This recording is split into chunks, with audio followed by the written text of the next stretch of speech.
आप विचार करो, 40,000 કુટુંબોને ગુજરાતમાં 40,000 કુટુંબોને પ્રધાનમંત્રી આવાસ યોજના નિમિત્તે પાકા ઘર મળ્યા, પાકા ઘર. હજારો કુટુંબોને પાકા ઘરની સુવિધા એમના માટે એક સુરક્ષા હોય છે, જિંદગીની પહેચાન હોય છે અને નવા સપના સાજવાનો એક માળો તૈયાર થતો હોય છે. અને આનાથી જીવનમાં કેટલા મોટા મોટા બદલાવ આવતા હોય છે.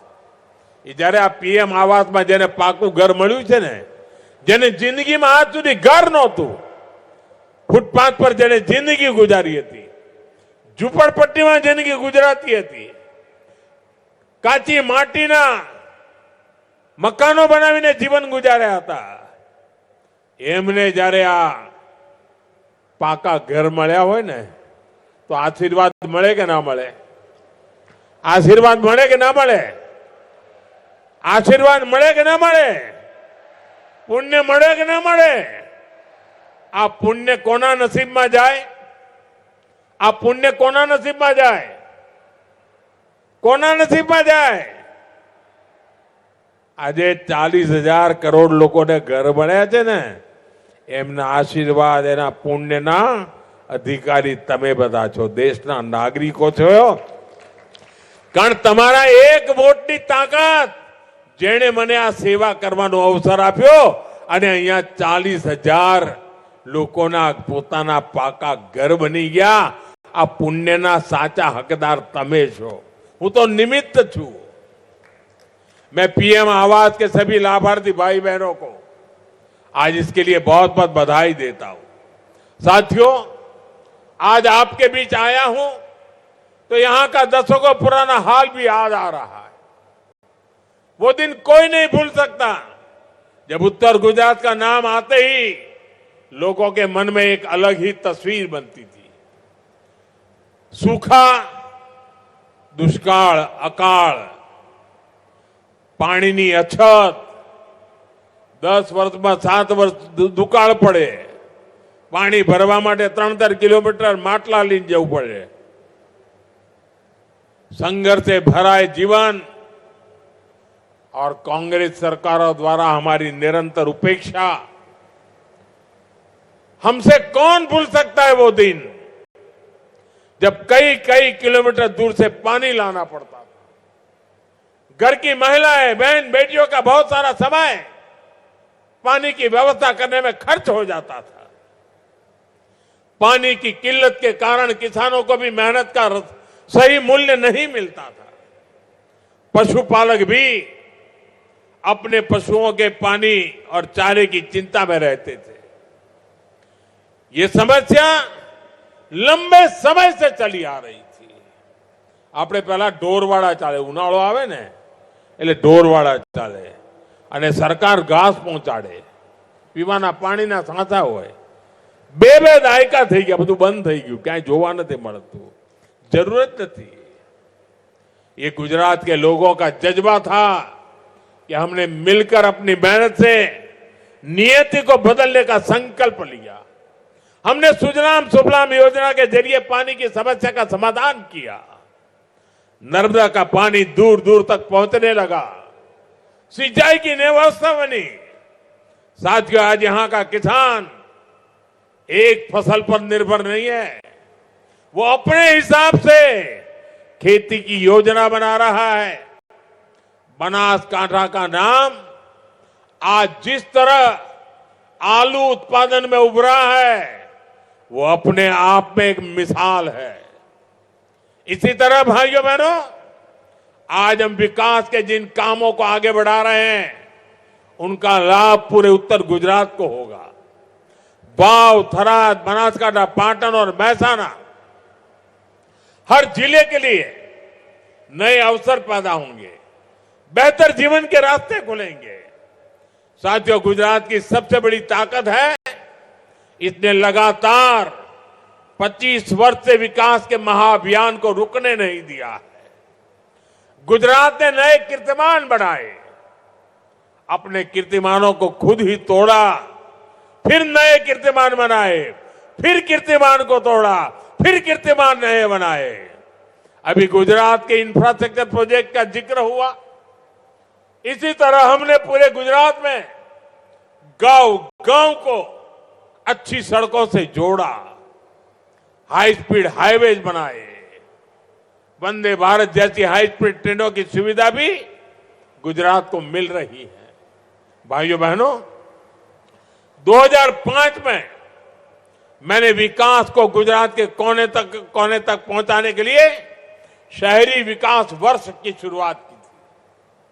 तब इसका बजट करीब 650 करोड़ रुपए था, लेकिन विकास का पहिया इतनी तेजी से घुमा कि आज ये बजट 33,000 करोड़ रुपए से ज्यादा हो गया है।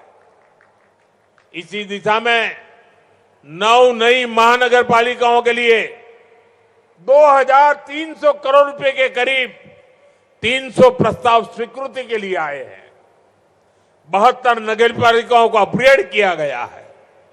गुजरात सरकार ने इस साल प्रदेश का जो बजट पेश किया है, वो बजट भी 4 लाख करोड़ से ज्यादा का है। ये पैसा गांव, कस्बे और शहरों के कायाकल्प के लिए खर्च होगा। गांव गांव बेहतर सुविधाएं बनाई जा रही हैं, घर घर पाइप से पानी पहुंचाया जा रहा है। भाइयों बहनों, पंचायत से पार्लियामेंट तक जब तक आपका भरोसा बना रहेगा, विकास की सुपरफास्ट एक्सप्रेस को इसी रफ्तार से चलती रहेगी। साथियों, भारत की हमेशा से बड़ी ताकत रही है, मुश्किल समय, कितना ही कठिन समय क्यों ना आए, मुश्किल के समय हमारा देश एकजुट होकर खड़ा होता है। बीते कुछ समय से आप देख रहे हैं, दुनिया के कई देश युद्ध, अशांति और अस्थिरता से घिरे हैं।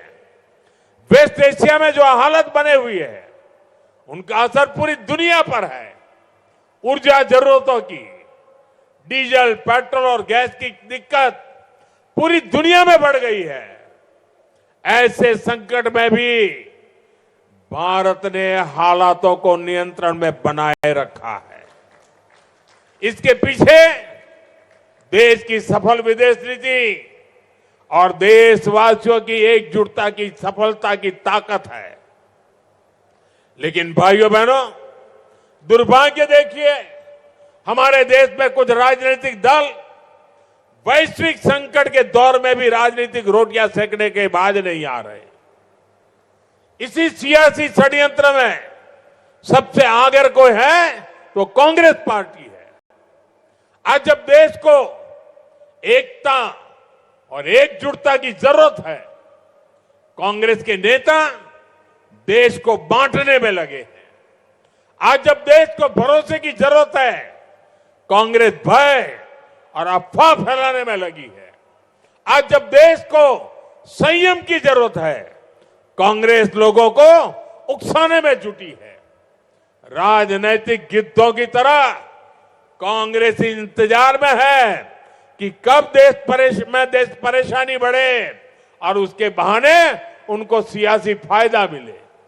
भाइयों बहनों, आज दुनिया के छोटे से लेकर बड़े सुपर पावर देशों तक में डीजल पेट्रोल के दाम कहीं 10%, कहीं 20%, कहीं 25% तक बढ़े हैं। लेकिन भारत इसका असर देश की जनता पर नहीं पड़ने दे रहा है। कांग्रेस को सहन नहीं हो रहा, इसलिए वो लगातार अफवाहें फैला रही है ताकि देश में डर का माहौल बने और लोग पेट्रोल पंपों और गैस एजेंसियों पर लाइन लगाकर खड़े हो, अव्यवस्था फैल जाए। उसे लेकर ये लोग दुष्प्रचार करें, ये इनकी मंशा है। साथियों, सत्ता से दूरी कांग्रेस पार्टी को बौखला कर देती है। अभी दिल्ली में हुई ग्लोबल एआई समिट में भी आपने देखा है, दुनिया भर के मेहमान यहां थे। दिल्ली की एआई समिट की पूरे विश्व में प्रशंसा हो रही थी, लेकिन कैसे विरोध के लिए कांग्रेस के लोगों ने अपने कपड़े तक फाड़ दिए। इनकी कोशिश थी कि दुनिया के सामने भारत की छवि खराब हो। आज के हालात में भी कांग्रेस भारत में नफरत करने वाली विदेशी ताकतों की भाषा बोल रही है। हमें कांग्रेस के इस षड्यंत्र से सावधान रहना है। साथियों, भारत किसी भी मुश्किल परिस्थिति का सामना डट करके कर सकता है। यह हमने कोरोना काल में भी दिखाया है। उसी तरह यह समय भी साथ रहने का है। हमें इस बात पर गर्व होना चाहिए, आज जब पूरी दुनिया केवल अपने बचाव में लगी है, भारत न केवल स्थिरता बनाए हुए है बल्कि विकास के रास्ते पर भी हर दिन आगे बढ़ रहा है। आज गुजरात में हुए हजारों करोड़ के विकास प्रोजेक्ट का लोकार्पण और शिलान्यास इसका एक जीता जागता उदाहरण है। मैं एक बार फिर आप सबको इन विकास कार्यों के लिए बहुत बहुत बधाई देता हूं। मैं देशवासियों के संयम, सहयोग और अनुशासन के लिए उनका भी बहुत बहुत धन्यवाद करता हूं। ये आवजो राम राम बधाने, ये आवजो राम राम। खूब आनंद थयो આજે તમને બધાને મળીને અને તમારા આશીર્વાદ લઈને હવે આગળ વધું છું। ખૂબ ખૂબ ધન્યવાદ। બનાસવાસીઓ ફરી એકવાર તાળીઓના નાદ સાથે આભાર વ્યક્ત કરીએ માનનીય પ્રધાનમંત્રી શ્રી નરેન્દ્ર મોદી સાહેબનો, તેમની ગરિમામય ઉપસ્થિતિ, તેમના સંબોધન, વિકાસની આ ભેટ માટે અને તાળીઓ સાથે આભાર વ્યક્ત કરીએ અને ફરી અહીંયા પધારવાનું આપણે નિમંત્રણ આપી એમને આવજો કહીએ।